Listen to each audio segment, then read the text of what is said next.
Welcome back. Once again, it's time for a very special episode of the Comics Coffee Table. It's new release Sunday review day. Thank you so very much for tuning in today. I am very blessed and grateful for all of you tuning in. That's right. You. So pull up a chair, grab a cuppa. We are a geeky chill stream. We like to take a coffee break together. We spend a few minutes taking our minds off our minds. And we leave the real world's problems over there for a few minutes. We pull up a chair to our very own comics coffee table. Why a coffee table? Well, last year when we started the show, we had this. A hardcover coffee table book given to me about 2 decades ago by one of my best friends. And it's been surfing my coffee table ever since. And it was a constant source of Comicbook Shop-Style Conversation. Hence, it followed through that, like, what the hell am I going to name my show this year? And I was like, well, the coffee table was always where my friends and I would congregate, hang out, have a cuppa, whatever it was we were drinking at that time. There would be a stack of books there would always be a stack of books on the coffee table. There would be a stack of movies. You know?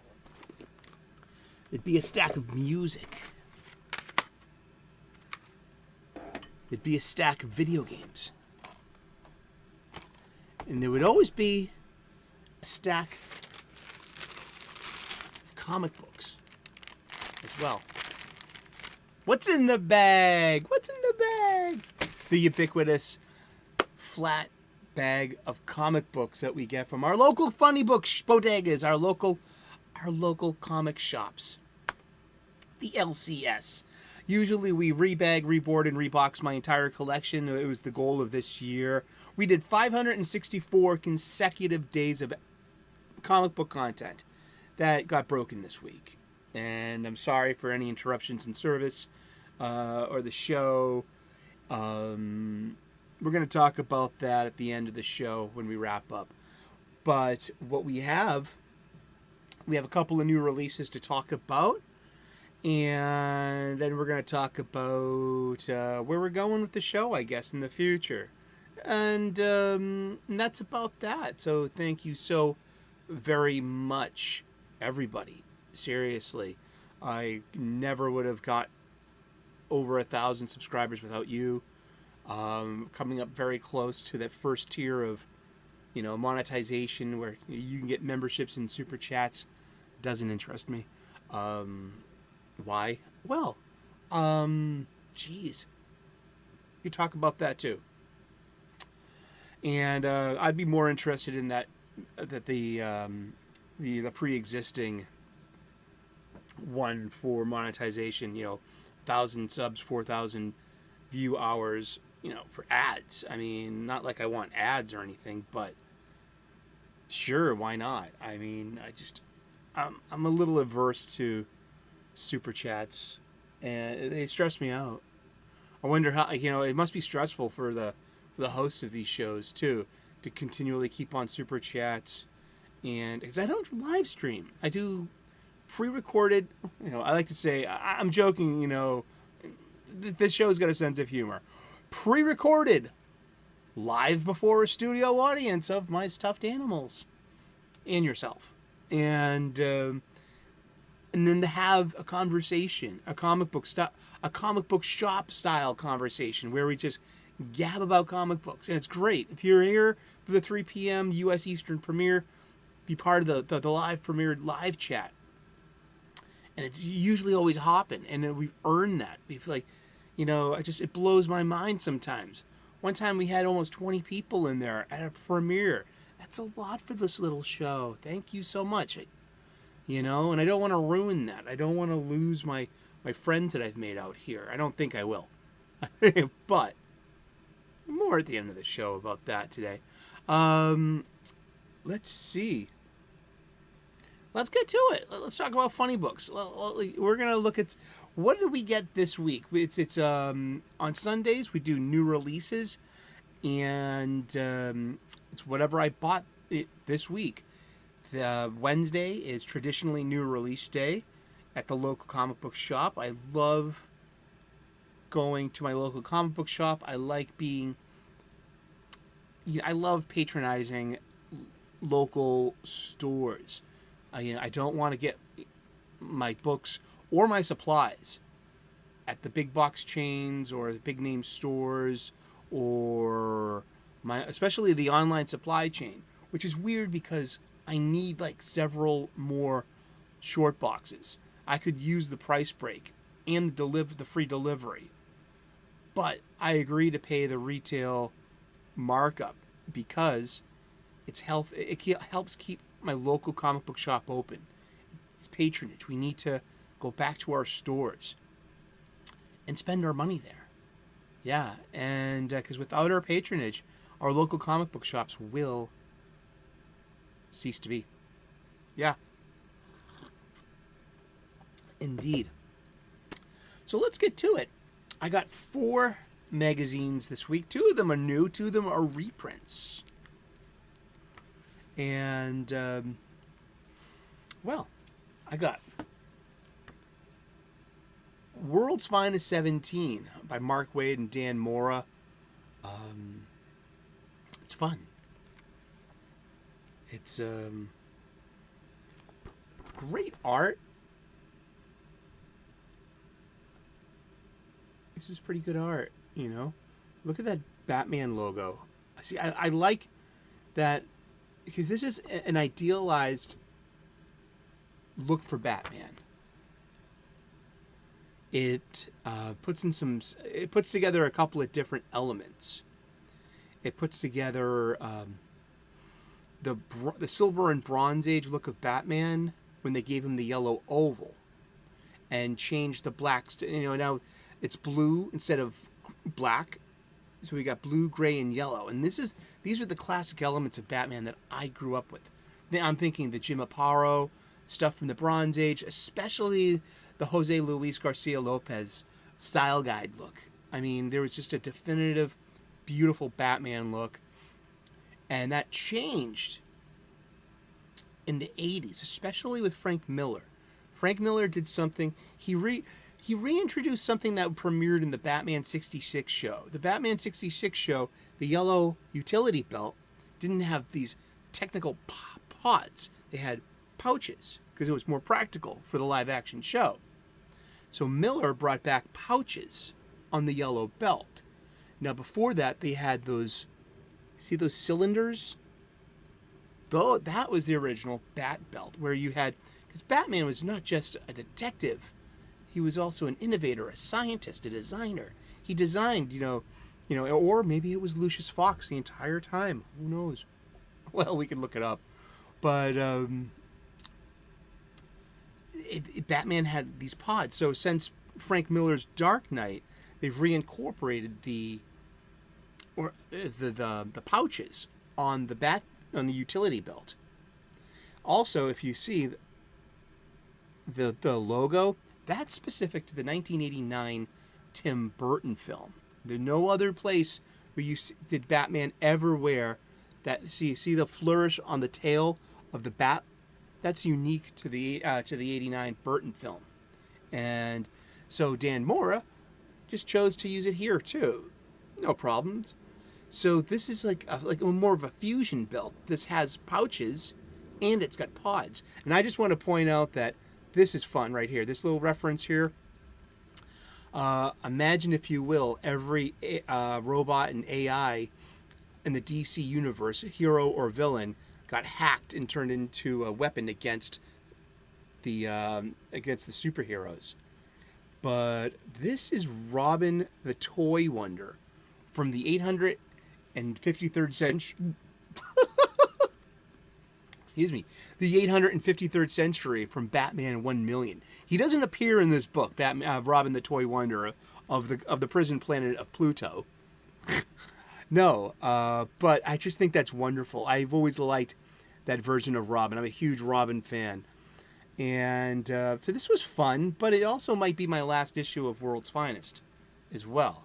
I mean, just it's been fun reading this, but I don't know, I don't know where I'm going with modern comics anymore. I don't know. I'm just I've kind of fizzled out a bit. I only have so much physical space. I only have so much time to read these things. I mean, I take no joy in accumulating things without a reread value. I mean, these things aren't cheap anymore either. It's $3.99, but you'd get more value out of it if they were rereadable. Now, these are Mark Waid written comic books, so they will be eventually, But yeah, I don't know. Mark Waid also wrote Kingdom Come, so he's bringing back some Kingdom Come. Interesting. But see, yeah, the untold origin of the Superman Batman team, and notice that Bat logo. Now that's reminiscent of Batman's earliest stuff, his premiere. The yellow logo, the yellow oval, was introduced in the '60s to look, because that's what was going on in the TV show, the Adam West TV show.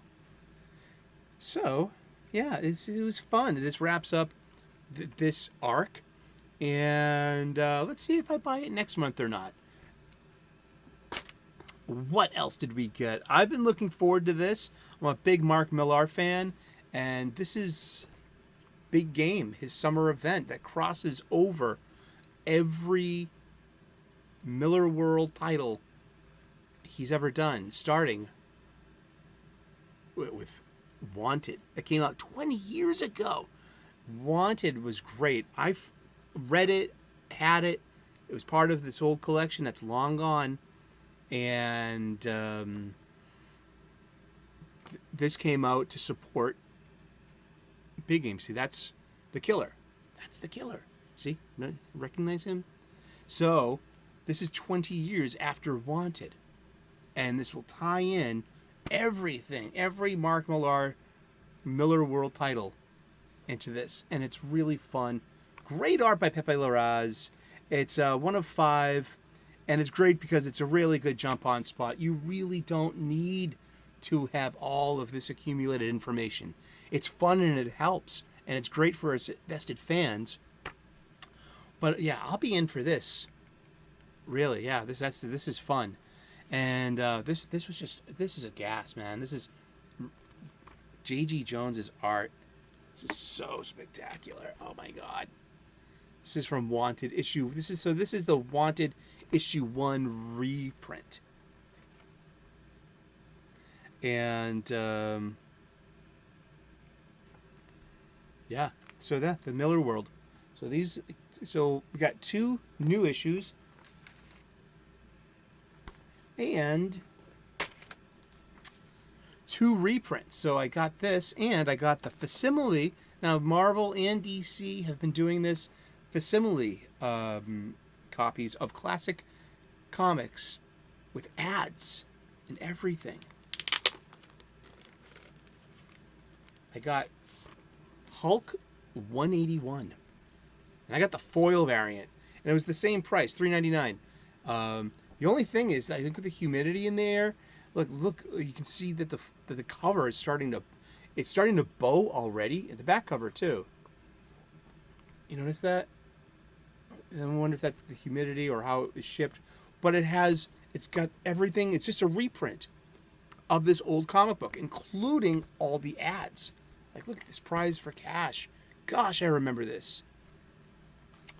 So does it say when this was originally printed? Damn. I can look it up too. Let's look that up. Hulk 181.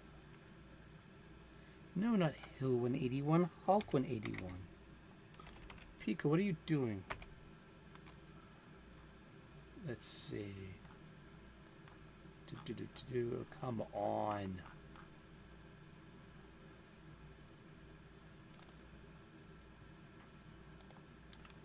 1974, November of 1974. Well, cover dated November 1974. November, October, September. So it came out in August of 74. I was 1 year old.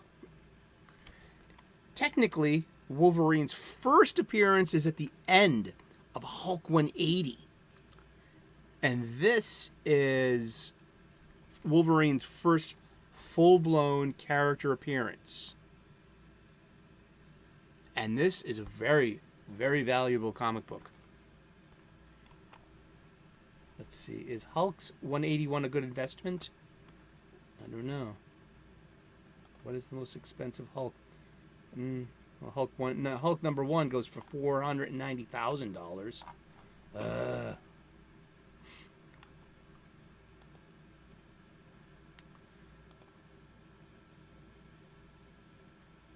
Wow, if it's sales high, a 9.8 sold in January of 2019 for $59,000, and a 9.9 in February of 2011 sold for $150,000. Indeed. So it's like the first full-blown character appearance. Now, Hulk 180, let's see, because he shows up right at the end. So that's a key issue, right? Mm-hmm. Yeah.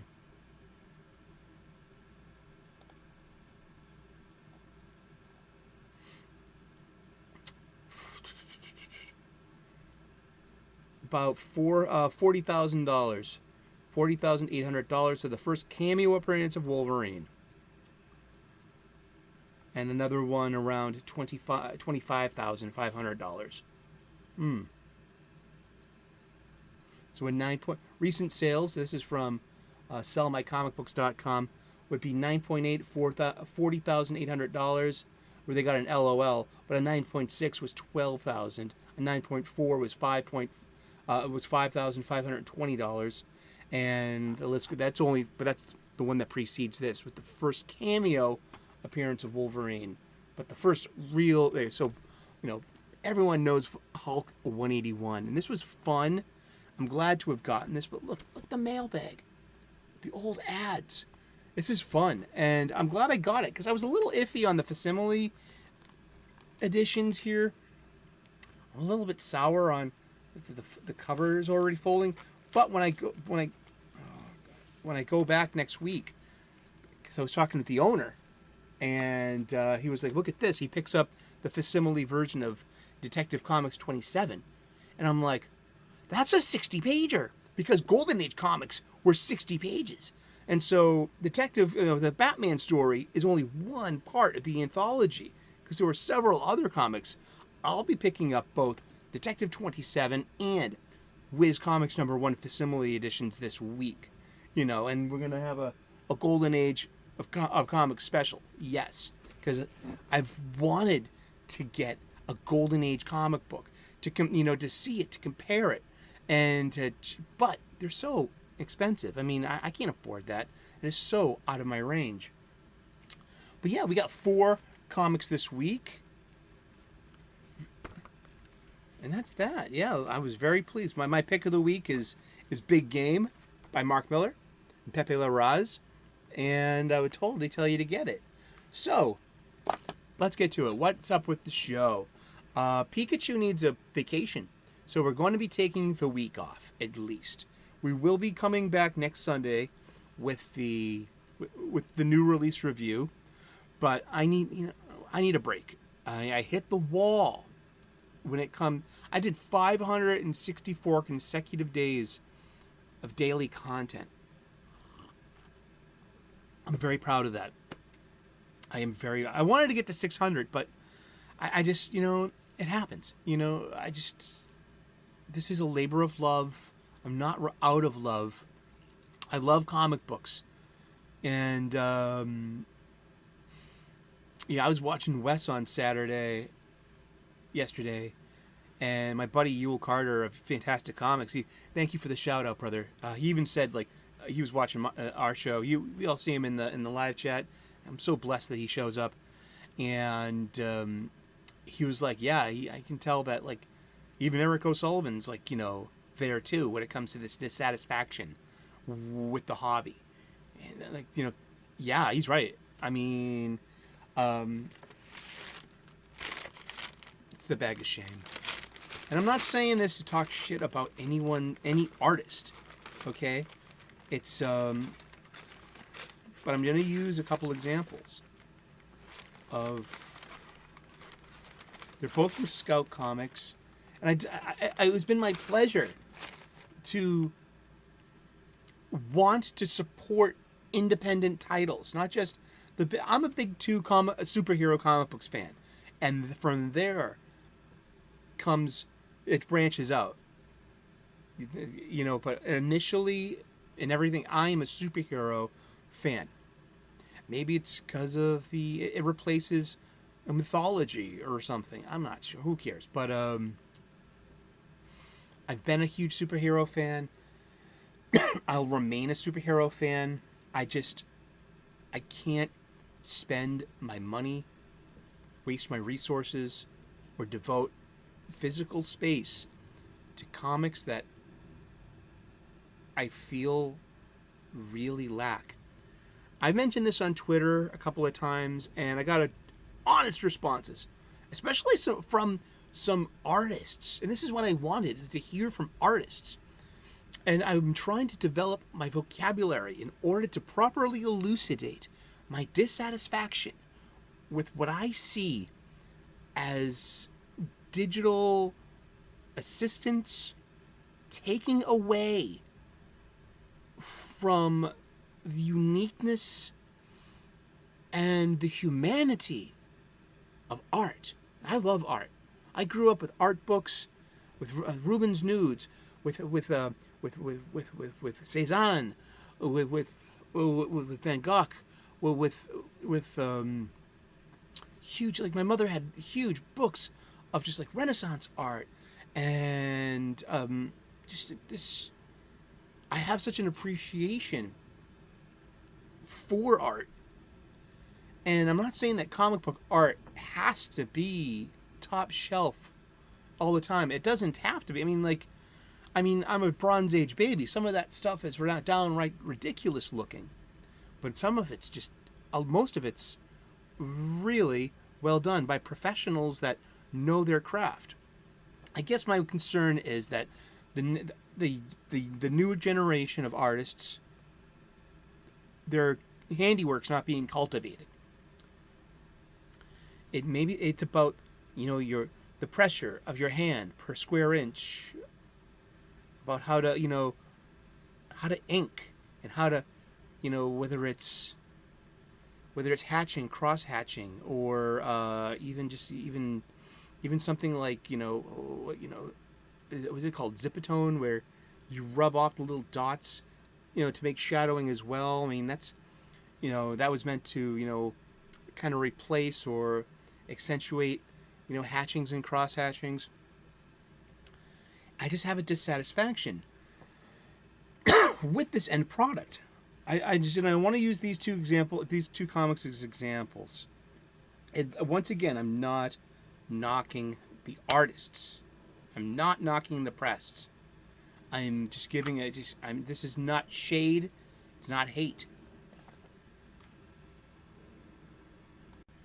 It's not. It's just one fan's dissatisfaction with the current product. And in these conversations I got on Twitter with real commercial artists, one of them said, "But you don't know what the impact this has had on me as a commercial artist, from being able to produce, distribute, send to the office without having to mail things." But the biggest thing they said was the biggest impact it had on their work-life balance, that they're able to spend more time with their families. And I think about someone like these Bronze Age artists that were able to do 2 comics a month, and they were able to do it because they were able to bust things out. But that probably came at a terrible expense to their personal lives as well. in their work-life balance and time spent with their families and their overall, happiness in life. I get it. Like I said, I'm not knocking anything. It's a dissatisfaction with the finished product. Me as a consumer, me as the customer, I'm like, I don't want this. I don't want. It's not that I don't want to support art. I just think it's too many shortcuts to be asking this much amount for. I'm going to use these two Scout comics as examples. And like I said, I'm not knocking the creators or the publishers, but I don't want to be paying $5.99 for a comic book that looks like it should be reprinted. Look at this art. What's wrong with it? Well, I'll tell you what's wrong with it. This was produced on something that was backlit. Now, when I talk about when you talk about light source in art, it's about the picture itself and about where the light is, and there's something called a shadow line, and so it's about light reflectivity. So, okay, let's see. What is the purpose of light source in a drawing? Light sources I'm getting this from a Google search. This is from NEMA.org. Light sources are devices whose primary function is to produce visible or near visible radiant energy for general illumination. And that's about light itself. That's what I'm getting into, though. There's hard lighting and ambient lighting. The light source is direct with hard lighting and ambient lighting. I'm just a fan, and I want to learn more about art. But there's like the light source, and then there's the light side of it. Then there's a form shadow, and then there's a cast shadow. And all of these are reproduced in 2 dimensions. Well, 3 dimensions technically, because the paint or the lead or the ink have, an accumulative effect. But it's just basic, a flat 2D image. So you're giving the illusion of light, you're giving the illusion of shadow. But that's how it registers to us. And that's not the light source I'm talking about when it comes to these comics. I'm talking about just something that was written, not written, but something like, this is dust. I know everything's happening underground, but everything's so dark and muddled. I take no joy in looking at any of this. This is just, and I'm not saying it's terrible art. I'm saying that it was produced on a tablet that has a backlit display. Now, when you're working on paper, you need a lamp shining down. And when you're reading, you need a lamp or some kind of light source in order to be able to discern the images on the page. I think there's an intrinsic disconnect when it comes to something that's produced with a backlit screen. That there's something, and again too, I'm like, these are designed to be looked at on a display, on our screens with a backlit display. You can read it at night in bed with the lights off. And I just don't think it translates well to a printed page. So I feel like these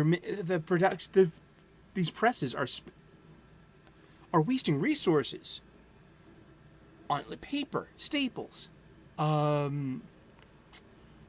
gas from distribution, all down the line. When it's best served to be just a webtoon. These are like printed webtoons to me. I've also seen this all over DC and Marvel comics as well. It's the same kind of thing, Ben-Day dot or Zipatone filters that mimic hand art to give you that retro illusion of how a comic book is supposed to look.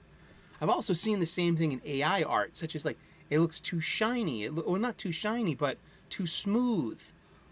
It just I don't have the vocabulary to describe what, specifically, like, to be like, hey, this is off, or it's not off. Perhaps it's not even off. But it's part of the digital revolution, and I think going forward, I need to be pickier about what I buy in order to stay satisfied, in order to have a joie de vivre about this. Because I'm simply not happy with these. And once again, nothing against the creators, nothing against the artists themselves. These are cost-effective cuts. Like, especially say for like DC, Marvel, or Dark Horse, who can't afford the page rate of traditional artists that work on paper and ink.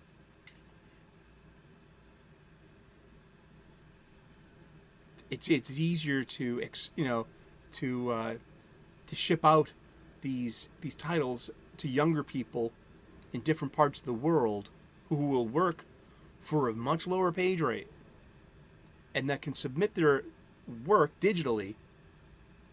And then there you don't have any shipping costs. You don't have to worry about deadlines as much. You could probably work right up until the end and just hit send. And there you go. Your job's done. But art is about attention to detail. Art is about something. It is about recreation. It's about not recreation. It is about recreation, but it's about recreating or an imaginary or a real thing in an art form. I just as I said, I'm still developing the proper vocabulary to better verbalize these my criticisms and dissatisfactions with digital art and digitally assisted art. So I think going forward, we'll be sticking to the past, where I feel like the art was better. It's just I think there's just a generational disconnect. I feel like, oh, what's the problem? Oh, well, it's so easy for us to do this. It's easy for us to do that. Easy. Yeah, you made it easy on yourself, but you made it harder on me to be your fan. You made it harder on me to want to buy this. And it's got to be better. If you've seen any issues, like, oh God, like I got this issue. It's called Steelworks #1 from DC Comics, and the art, and it's just like, you're supposed to be like, either you're supposed to be the best of the best, trying to sell the best, or maybe you are just a Big Mac. Maybe you are just a corporate product full of high fructose corn syrup and sodium and bad calories and bad cholesterol. Maybe that's how I should be thinking. So, and then there's also, I've seen digital art that's just outstanding as well. And there's a way that it's done. Specifically, like the cartooniness of Per Berg, or the hyper details of Irene Strelkowski. There are some digital artists that just are amazing, and for the most part, I don't know why these companies are wasting paper, are wasting resources, are wasting the local comic book shop's shelf space with a bullshit product. You want me to pay money for this? regularly. I mean, yeah, I'm glad that you want to have a publishing company. I'm glad you have a nice cover. I'm glad. I mean, but this art is just look. I mean, I mean, what the heck? No thanks. And like once again, no. I want these people to be successful. I want them to ply their trade. But I'm out of that. Yeah. So, what's the show going to be like going forward? We're taking a week off. First of all, Pikachu needs the break. He's demanded a vacation. He's going to Acapulco. He's going to meet up with Squirtle and Charmander, and maybe even Ash and Misty and Brock, and they're going to have a reunion, and I'm not invited. Asshole. Ow, sorry. And, but we'll be back next Sunday with new releases. And the following Sunday after that, I'll be at Fan Expo Boston. So you're going to see, I'll drop a bunch of content from Fan Expo. I will. And because that's going to be fun. We're going to be diving in the dollar boxes, getting old comic books that were drawn by hand, that were inked by hand, and that were colored, even in the limited color palette with the 4 to 16 to 32 to the exponential, when it was not just all the I'm sorry to use the derisive term, but bisexual lighting, blue, pink, purple. Fucking sick of it. I mean, I want better comics. I'm not going to spend my money on, and that has a direct impact on my local comic book shop because I want to be buying their wares. But I'm not going to be, I need better stuff to buy. I do. And, but we're not giving up on the show. I severely I need a break. And you know what? To be honest with you, as a YouTube creator going on my 3rd year, maybe my 4th year now, 2000, 2001, 2002, 2003, yeah. This is about like my 4th year doing content. August is a slow month when it comes to YouTube creators. People are like, oh, I'm not drawing anything for traction for the shows. It's August, kid. Hey, people are on vacation and stuff like that. So, I mean, I'm fine with August being a slow month. I think a lot of it has to do with, I work Monday through Friday, and I keep to a shoot schedule. I shoot on Saturday mornings and Sunday mornings. And so I'm on a staycation right now. I'm on a work break, which is great. But it's like the show. You think it would be easier to make the show. No, it's a little bit tougher, to be honest with you, and to keep up with producing. So, I definitely need a break. I need to recalibrate the show. And because I don't want to get stale. I don't want to get boring. I don't, or repetitive. Because we're in this great conversation together, and I don't want to lose this energy. And I don't want to lose you guys. Seriously, I'm quite fond of you. I am. This coffee break that we're having. Well, thank you so very much for tuning in today. We will return next Sunday with new releases, more comic book shop style talk and commentary. You have a great week, and keep in touch. And I will be here, and hopefully you will too. I really do appreciate all of you.